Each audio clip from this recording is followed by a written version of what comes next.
चलिए भैया, तो टॉपिक क्या है आपका ना आज का? रूपा रेल नदी पढ़नी है।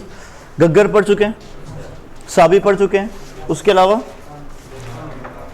कांतली पढ़ चुके हैं, काकनी या मसूदी पढ़ चुके हैं, ठीक है, और मेंढा, मेथा या मथाई पढ़ चुके हैं। अब दो अंतरप्रवाह की मेन नदी आपके सिलेबस में जो है वो बाकी है, एक तो रूपा रेल और एक रूपनगढ़, ठीक है। फर्स्ट ऑफ ऑल हम बात किस बारे में करेंगे? रूपा रेल के बारे में। तो पहले समझना है हर बच्चे को, लिखना बाद में, ठीक है। समझना ही मेन होता है। ज्योग्राफी में मेन चीज़ क्या है कि आप चीज़ को डायग्राम से पढ़ें और घर पर जाते हो तो उसके बाद एक काम किया करो, जैसे मैं डायग्राम बनाता हूँ ना, वैसे आप लोग भी रफली डायग्राम बना के नदी को ड्रॉ किया करो।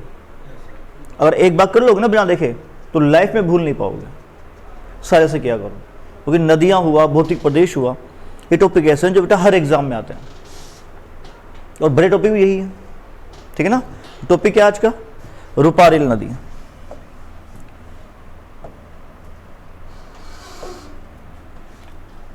चलो लिख लूं, नदी का नाम क्या है बेटा? रूपा रेल।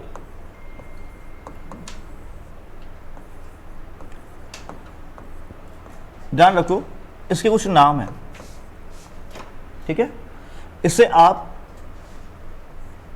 या तो वराह नदी कह दो, या लसावरी कह दो,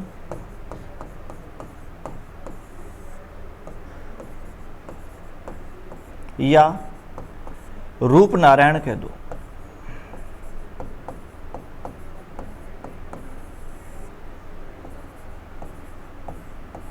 ये सब क्या है? इसके उपनाम, ठीक है। मैक्सिमम नाम कौन सा आता है?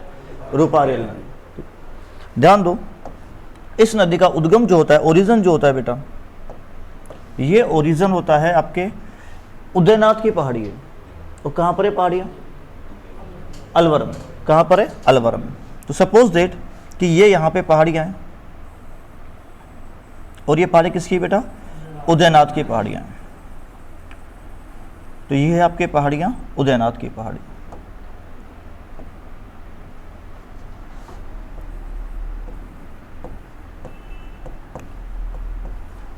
उदयनाथ की पहाड़ियाँ।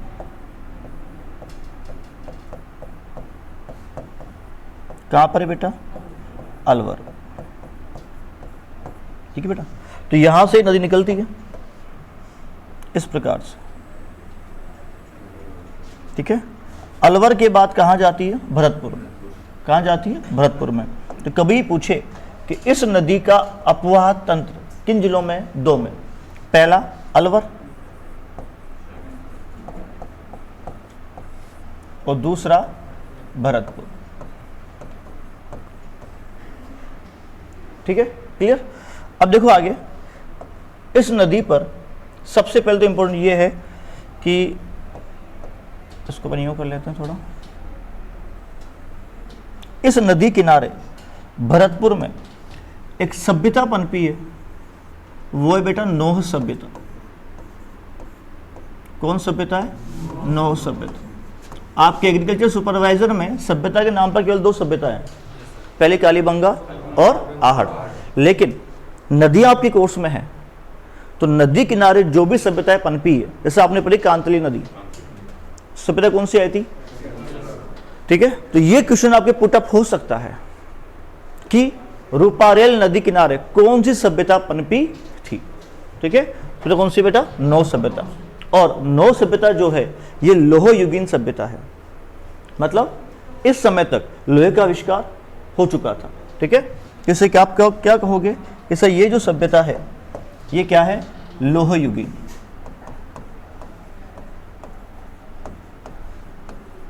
क्या है बेटा? लोह युगीन सभ्यता है, ठीक है। इसके बाद में ध्यान रखना, इसी नदी पर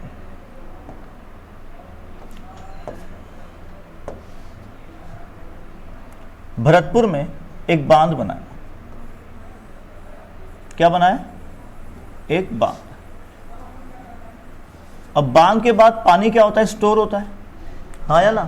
तो वहां पर जो बांध का टाइप है वो है बेटा मोती झील बांध। तो पानी भर गया तो क्या बन गया? झील। जैसे मान लो बनास नदी बह रही है, आपने क्या किया?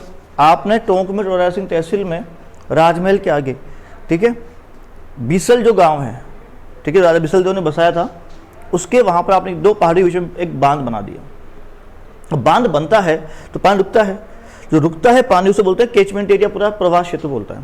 तो पानी रुक गया। अब जहां जहां पानी फैलेगा तो पानी क्या बन गया, भरा हुआ है, तो उसे आप झील कह सकते हो। क्या बोलते हो, झील। झील होती है 2 प्रकार की, एक प्राकृतिक और एक कृत्रिम। कृत्रिम मतलब मानव किसी पानी को रोके तो क्या बन जाएगा, कृत्रिम झील।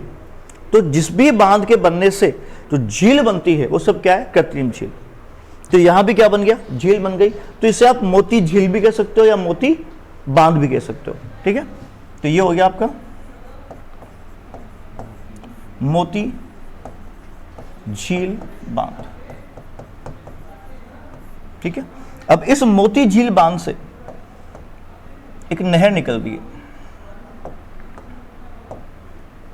ऐसे क्या निकल रही है, नहर। ओके बेटा, और ये जो नहर है ये एक्चुअल में ऐसे है, ठीक है, इस प्रकार से। और बीच में जो है वो है कौन सा किला, लोहागढ़ का किला।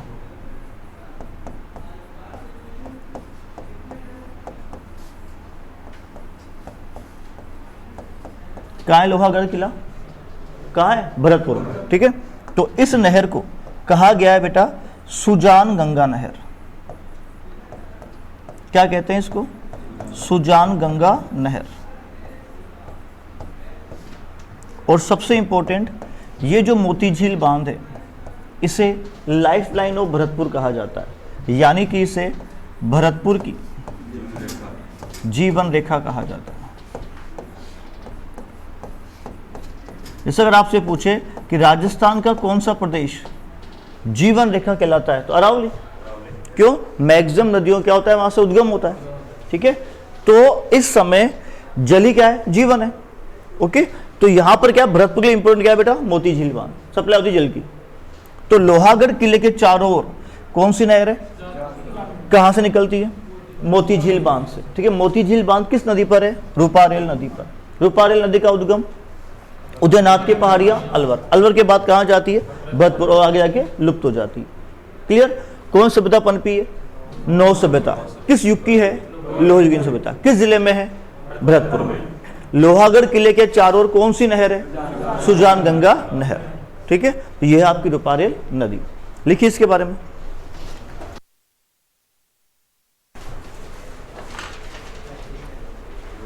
पहले डायग्राम बनाओगे क्या, जल्दी करो बनाओ।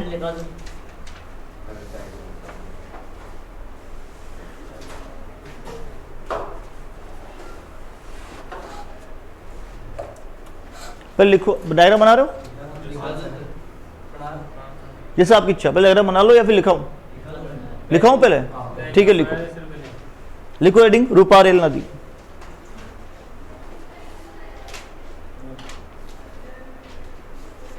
लिखिए बेटा, इस नदी का उद्गम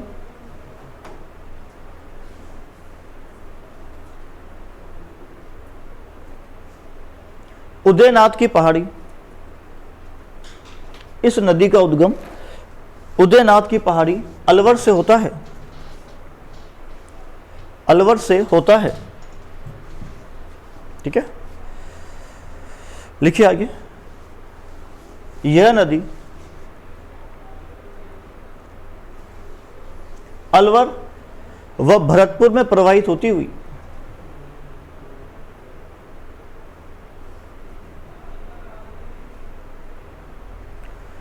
भरतपुर के मैदान में लुप्त हो जाती है, भरतपुर के मैदान में लुप्त हो जाती है।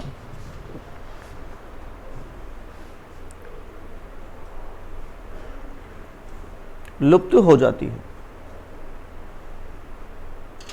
ठीक है। लिखो, इस नदी को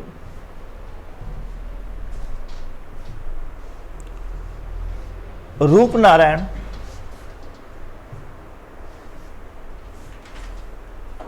इस नदी को रूपनारायण नदी भी कहा जाता है।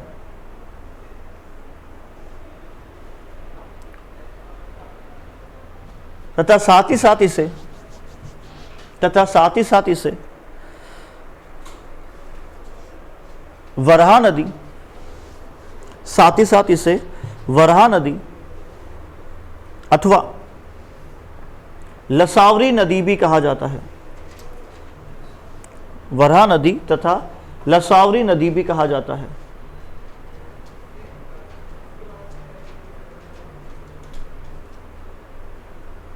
नदी भी कहा जाता है।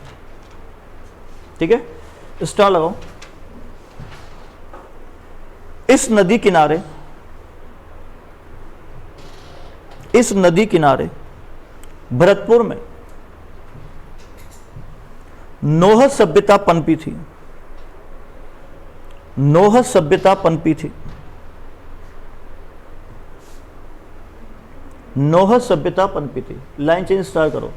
नोह सभ्यता लोह युगीन सभ्यता है। नोह सभ्यता लोह युगीन सभ्यता है।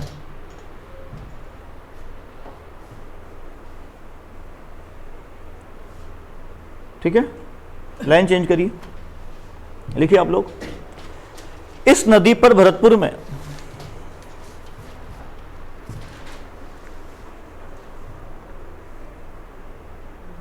मोती झील बांध बना है। इस नदी पर भरतपुर में मोती झील बांध बना है, जो कि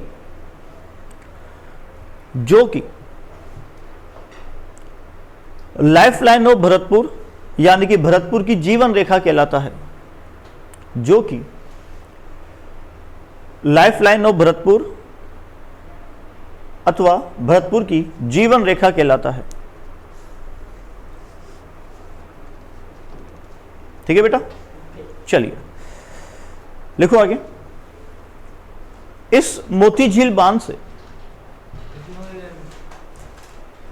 लाइन चेंज, इस मोती झील बांध से सुजान गंगा नहर निकलती है। इस मोती झील बांध से सुजान गंगा नहर निकलती है, जो कि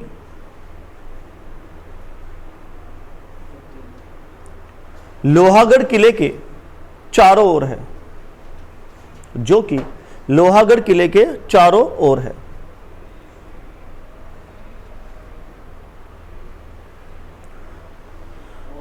चारों ओर है। ठीक है, जो बच्चे भरतपुर के बैठे हैं उन्हें पता है कि जो लोहागढ़ किला है, ठीक है, उसके चारों ओर क्या है बेटा, नहर बनी हुई है ना। वो नहर कौन सी है? सुजान गंगा नहर। ठीक है, चलिए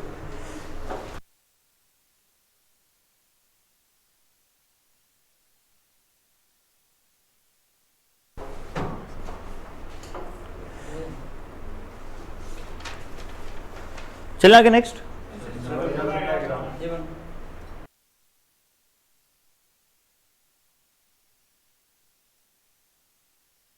चलिए आप लोग उसी पिक लीजिए। ठीक है, फटाफट से।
चलिए देखो नेक्स्ट हेडिंग।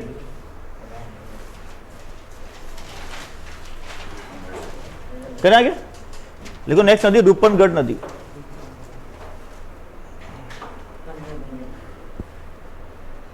रूपनगढ़ नदी। पहले आप सब लोग समझिए, उसके बाद आप लोग नोट करिएगा, ठीक है बेटा। चलो, तो टॉपिक क्या है अपना, रूपनगढ़ नदी। बाकी जो आंतरिक नदी अपन पढ़ चुके हैं, तो आंतरिक प्रवाह में ये क्या है, लास्ट टॉपिक है, रूपनगढ़ नदी। ध्यान दो, पहाड़ियां आपके सलेमाबाद की, कौन सा क्षेत्र है, सलेमाबाद।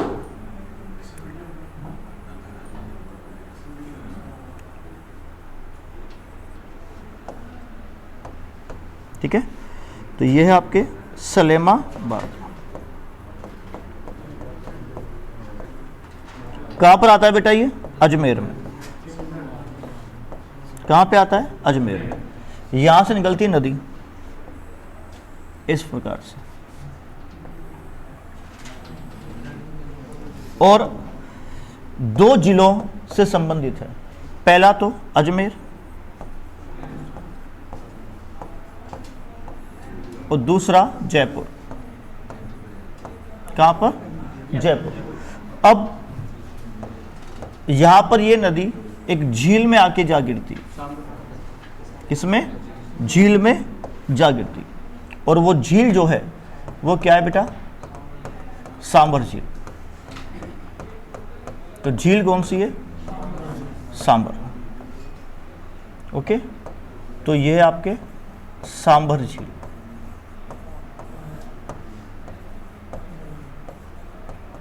तो दो जिलों में बहती है, पहली अजमेर और दूसरी जयपुर। ठीक है, निकलती कहां से, सलेमाबाद। देखो आपके कोर्स में राजस्थान के संत संप्रदाय ये सारे हैं, ठीक है, क्योंकि आर्ट एंड कल्चर कंप्लीट आपके कोर्स में है। तो वहां पर आप ध्यान दें बेटा, बहुत इंपॉर्टेंट है कि ये जो सलेमाबाद है, ठीक है, यहां पर निम्बार्क संप्रदाय की पीठ है। किसकी है, निम्बार्क संप्रदाय की पीठ। तो सलेमाबाद, हाँ, तो यहां किसके लिए फेमस है ये, निम्बार्क संप्रदाय के लिए। ओके, तो रूपनगढ़ नदी निकली कहां से, सलेमाबाद से। पहले कहां भाई, अजमेर में, फिर कहां गई, और कहां पे चली गई, सांभर झील। मैंने कहा था अगर कोई झील पूछे आपसे कि जो अंतर प्रवाह का सबसे बड़ा क्षेत्र है वो कौन सा है, सांभर। मैक्सिमम जो नदियां हैं अंतर प्रवाह की, वो अपना जल कहां ले जाती है बेटा, सांभर झील। जैसे अभी आप पूछते हैं कि राजस्थान का उच्चतम बिंदु, highest point of the Rajasthan which is, कौन सा है, तो गुरु शिखर, और उस पर मंदिर है, कौन सा, गुरु दत्तात्रेय का। तो राजस्थान सबसे ऊंचा मंदिर गुरु दत्तात्रेय, सबसे ऊंची पर्वत चोटी गुरु शिखर। वैसे अगर आपसे लोवेस्ट पॉइंट ऑफ राजस्थान पूछे, लोवेस्ट पॉइंट ऑफ राजस्थान पूछे, राजस्थान निम्नतम तल या बिंदु पूछे, तो वो है सांभर। कौन सा है, सांभर। और मैंने कहा था कि दो शहर, ठीक है, दो टाउनशिप ऐसे हैं जो नदी के तल से भी नीचे हैं। पहला हनुमानगढ़ जंक्शन, नदी कौन सी है, घग्गर। दूसरा बालोतरा, कहाँ का है, बाड़मेर का, नदी कौन सी है, लूनी। ओके, लेकिन निम्नतम बिंदु पूछे तो कौन सा आएगा, सांभर ही आएगा। ठीक है बेटा, तो कहाँ जाती है, सांभर में। इसे देखा था आपने, मेंढा, मेथा, मथाई, ठीक है, मनोपुरा पहाड़ी, जयपुर से निकल कहाँ गई थी, सांभर में। तो ये है आपके रूपनगढ़ नदी। लिखिए,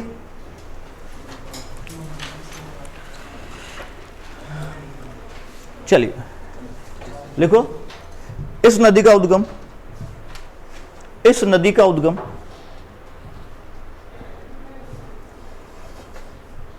इस नदी का उद्गम सलेमाबाद अजमेर से होता है।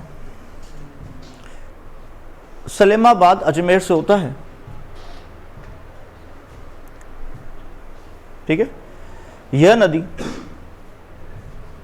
नदी अजमेर व जयपुर में प्रवाहित होती हुई, अजमेर व जयपुर में प्रवाहित होती हुई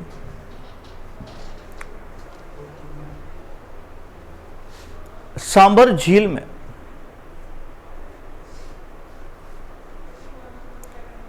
अपना जल ले जाती है। सांभर झील में अपना जल ले जाती है, ठीक है। डबल लगाओ स्टार, लिखो, सलेमाबाद निम्बार्क संप्रदाय की, सलेमाबाद निम्बार्क संप्रदाय की प्रधान पीठ के रूप में प्रसिद्ध है। सलेमाबाद निम्बार्क संप्रदाय की प्रधान पीठ के रूप में प्रसिद्ध है। प्रधान पीठ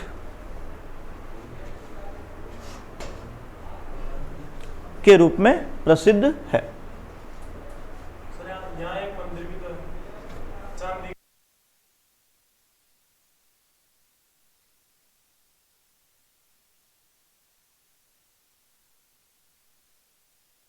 पिक ये नोट करना है, जल्दी करो।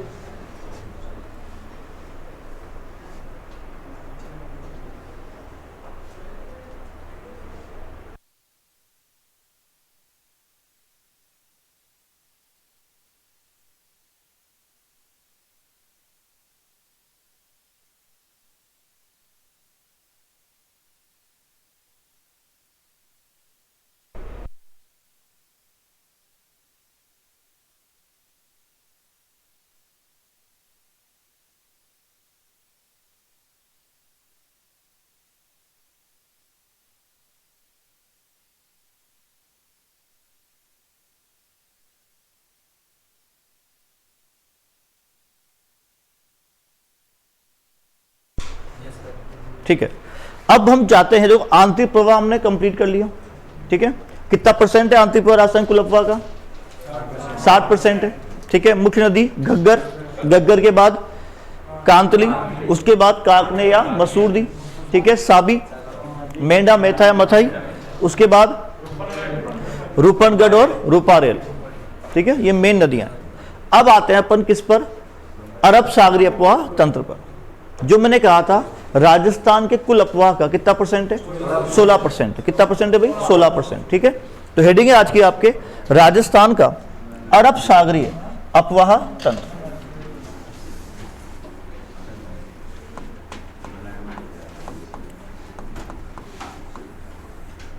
राजस्थान का अरब सागरीय अपवाह तंत्र। सबसे पहले आप ध्यान समझो, उसके बाद अपन इसमें देखते हैं। देखिए ध्यान से, सबसे पहले तो क्या है ये कि सर ये जो अपवाह तंत्र है, ये अपवाह तंत्र राजस्थान के कुल अपवाह तंत्र का, राजस्थान के कुल अपवाह तंत्र का कितना प्रतिशत है बेटा? 16% है। ओके, एक ध्यान रखो, मैंने आपको फर्स्ट क्लास में एक वर्ड पढ़ाया था, डेल्टा। ठीक है, जब नदियां प्रवाहित होती हुई समुद्र में मिलने वाली होती है तो उससे पहले वो एक पंजाकार आकृति बनाती है। ठीक है, और वो पंजाकार आकृति में नदी अपने साथ जो भी लाया गया अपशिष्ट पदार्थ है उसे मुहाने पर जमा करती है, डिपॉजिट करती है, निक्षेपण कर देती है। यही हुआ था, और उससे क्या बोलते हैं अपन? डेल्टा। अब इसमें सारा उपजाऊ पदार्थ होता है, तो बहुत उपजाऊ मिट्टी होती है। लेकिन कुछ नदियां ऐसी है जो मैदान से बहती हुई तो नहीं होती। ठीक है, वो किसी पठारी भाग से ही या किसी उच्च भाग से ही सीधे समुद्र में मिल जाती है। अब जब सीधा समुद्र में मिलेगी ऊंचाई से, है ना, तो क्या डेल्टा बना पाएगी? नहीं। तो अरब सागर में जाने वाली नदियां डेल्टा नहीं बनाती है, ध्यान रखना। तो फिर सर वो क्या बनाती है? ध्यान रखो, वो बनाती है बेटा एस्चुरी। क्या बनाती है? एस्चुरी। और एस्चुरी को हिंदी में कहते हैं ज्वार नदमुख। क्या कहते हैं बेटा? ज्वार नदमुख। जब कोई नदी किसी उच्च क्षेत्र से या पठारी भाग से सीधे समुद्र में मिल जाए तो वो नदी डेल्टा न बनाकर क्या बनाएगी? ज्वार नदमुख। जब इंडियन ज्योग्राफी आप पढ़ते हो तो दो मेन नदियां हैं, एक तो नर्मदा और एक ताप्ती। ठीक है, कई बार एग्जाम्स में आता है कि ऐसी कौन सी नदियां हैं जो डेल्टा नहीं बनाती है। तो उसमें हमेशा मैक्सिमम ऑप्शन में क्या डालते हैं वो, या तो नर्मदा या ताप्ती। तो केवल नॉलेज के लिए आप ध्यान रखना, ज्ञान के लिए, कि अरब सागर जो नदियां जा रही है वो डेल्टा न बनाकर क्या बनाएगी, एस्टुरिया, ज्वार, नदमुख। ठीक है। अब राजस्थान में कौन सा अफवाह तंत्र है इसका, तो देखो राजस्थान जो अरब सागरीय अफवाह तंत्र है, इसमें जो मेन नदियां हैं वो आप देखिएगा। सबसे पहले हम पढ़ेंगे किसके बारे में, माही नदी तंत्र के बारे में। किसके बारे में बेटा, माही नदी तंत्र।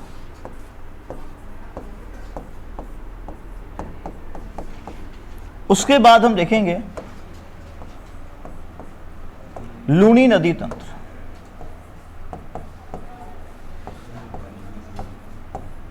लूणी नदी तंत्र। आफ्टर दैट पश्चिमी बनास। कौन सी बेटा, देखो बनास अलग है और पश्चिमी बनास अलग है। हाँ, और लास्ट जो होगा वो है आपका साबरमती नदी तंत्र। इन चारों के बारे में हम डिस्कस करेंगे। तो राजस्थान के 4 तंत्र किस में आते हैं, अरब सागरीय अफवाह तंत्र। इसमें मेन कौन से हैं, 2, माही और लूणी नदी। ठीक है, इसको आप नोट करिए, फिर अपन लिखवाते हैं आगे।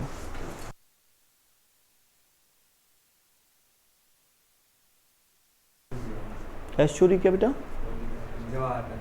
हाँ जो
चलिए हो गया।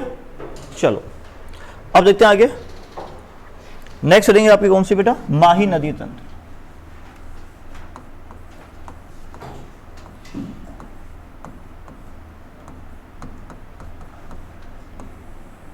अब सबसे पहले समझिए आप लोग, ठीक है, ध्यान दो आगे।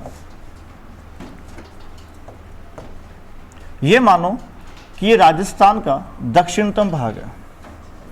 क्या है बेटा, राजस्थान का दक्षिणतम भाग। ठीक है, इधर तो है डूंगरपुर, ये कौन सा क्षेत्र है, डूंगरपुर। और ये कौन सा है बेटा, बांसवाड़ा।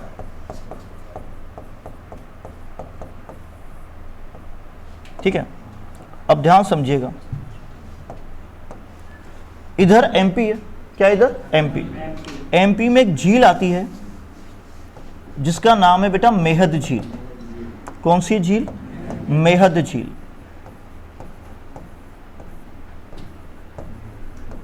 मेहद झील जो है ये एमपी का एक डिस्ट्रिक्ट है, धार। जिला कौन सा है, धार जिला। तो किसमें आती है, धार। किसमें आता है ये, एमपी में। ठीक है, यहां से एक नदी का उर्जन होता है इस प्रकार से।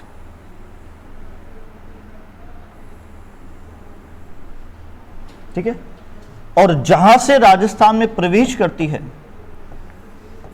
इसी स्थान से करेगी। इसका नाम है बेटा आपके खांदू। ठीक है, खांदू किसमें आता है, बांसवाड़ा में। किसमें आता है खांदू, बांसवाड़ा। तो खांदू बांसवाड़ा से, खांदू बांसवाड़ा से राजस्थान में प्रवेश करती।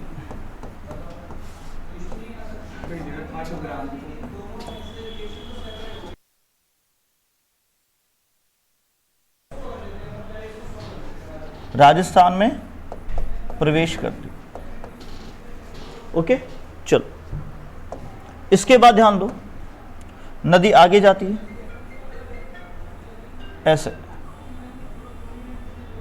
और इस प्रकार से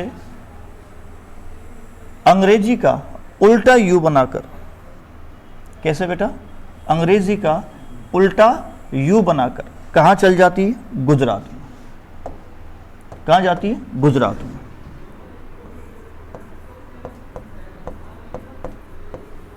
तो सबसे पहले इसका जो क्षेत्र है वो 3 राज्यों में है। पहला तो कौन सा है? Madhya Pradesh, MP plus Rajasthan plus Gujarat. ठीक है। अब इसकी जो टोटल लेंथ है, कुल लंबाई जो है वो है बेटा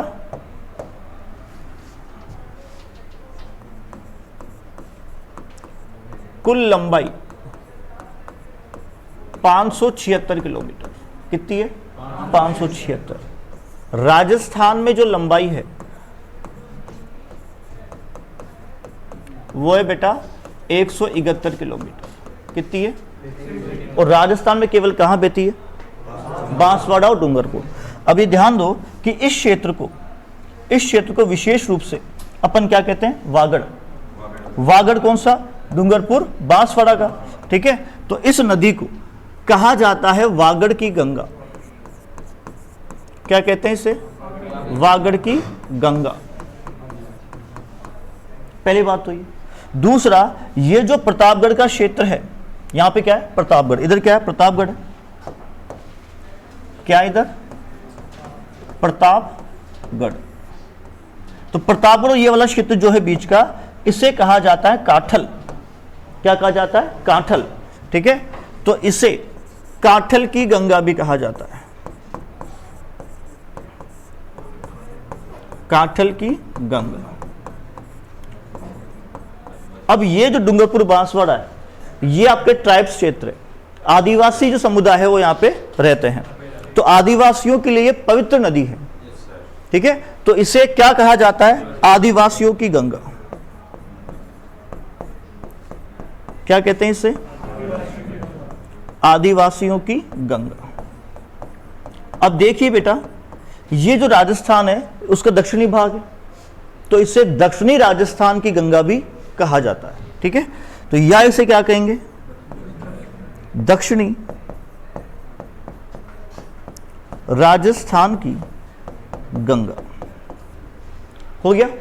अब इसने क्या क्या किया, यहां ध्यान दो। आपको पता है कि सर डूंगरपुर को स्पर्श करते हुए बांसवाड़ा से गुजरती है कर्क रेखा। बता रखा हूं मैं कितनी? 23.5 डिग्री उत्तरी अक्षांश रेखा। तो ये मान लीजिए कि ये क्या है बेटा? कर्क रेखा। तो ये क्या है? कर्क रेखा। ठीक है। तो कभी पूछे कि विश्व की एकमात्र नदी जो कर्क रेखा को 2 बार काटती है, कौन सी है? माही। ठीक है। तो ये क्या बनाती है कि ये नदी एक तो अंग्रेजी का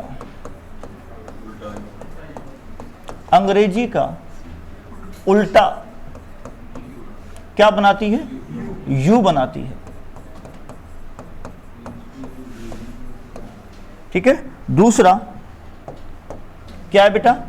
कर्क रेखा को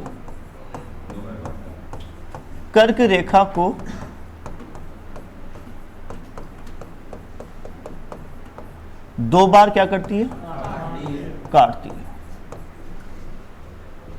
ठीक है। ध्यान दो।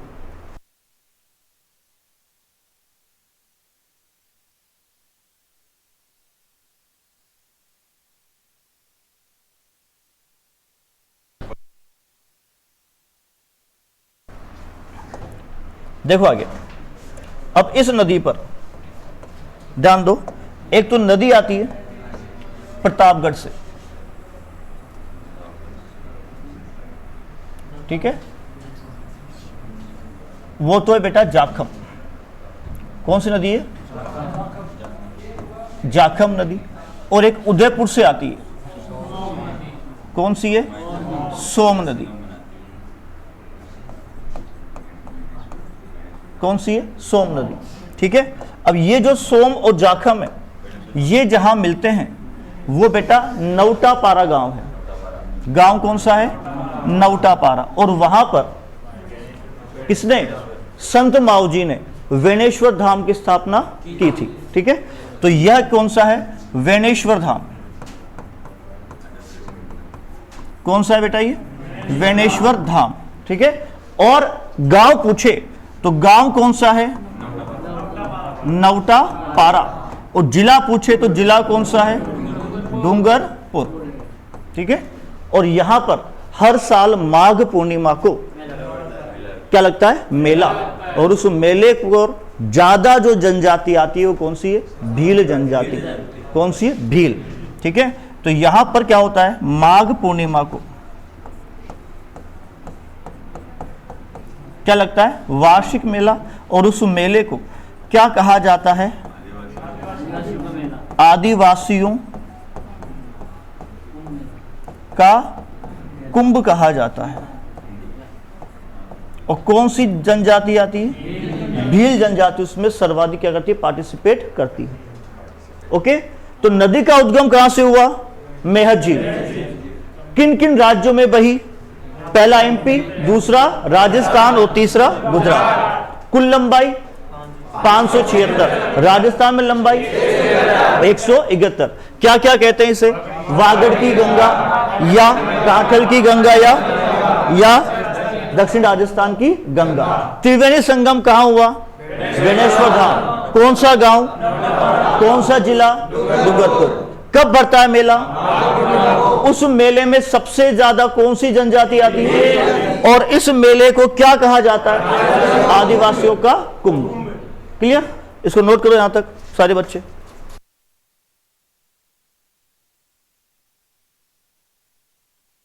ये आगे इसको क्लियर कर लूं? करूं आगे और समझा दो पूरा? देखो आगे, अब ध्यान दो एक बार, रुक जाओ, फिर किचपिच होने वाला ही है। ध्यान दो एक बार, अब पहले समझो ध्यान से। कर्क रेखा को क्या करती है? 2 बार काटती है। ध्यान दो एक बार फटाफट से।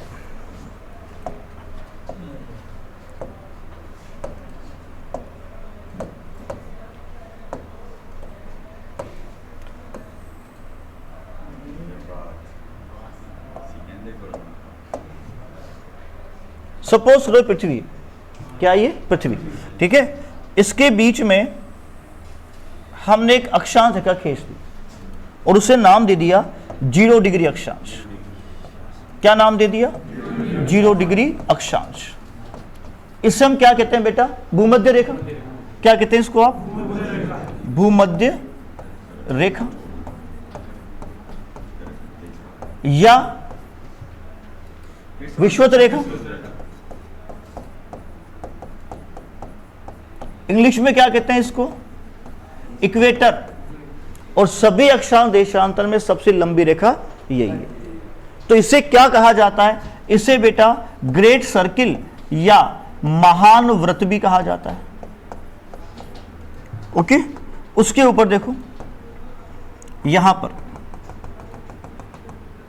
23.5 डिग्री उत्तरी अक्षांश रेखा है, जिससे आप क्या कहते हैं? कर्क रेखा। इंग्लिश में बोलते हैं ट्रॉपिक ऑफ कैंसर।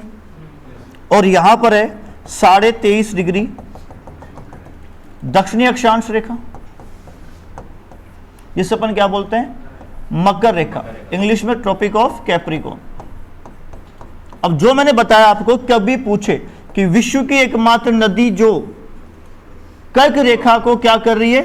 2 बार काट रही है, कौन सी है? माही। अब वर्ल्ड में तो माही का संबंध किस देश से है? भारत से, हाँ या ना? अगर पूछे कि भूमध्य रेखा को 2 बार काटती है, इस नदी का नाम है बेटा कांगो नदी। कौन सी है? कांगो। कांगो का दूसरा नाम है जायरे, और इसे हाईवे ऑफ मिडिल अफ्रीका कहा जाता है। मध्य अफ्रीका का इसे हाईवे कहा जाता है। तो कहां पर है ये? अफ्रीका में। वैसे ही मकर रेखा को 2 बार काटने वाली नदी यह बेटा लिम्पोपो। कौन सी है? लिम्पोपो। और ये भी कहां पर है? ये भी कहां पर है? अफ्रीका। ठीक है। तो माही विश्व की एकमात्र नदी है जो कर्क रेखा को 2 बार काटती है। ये समझा भी आपने, ठीक है ना। तो प्रवेश कहां से हुआ? खांडू बांसवाड़ा से।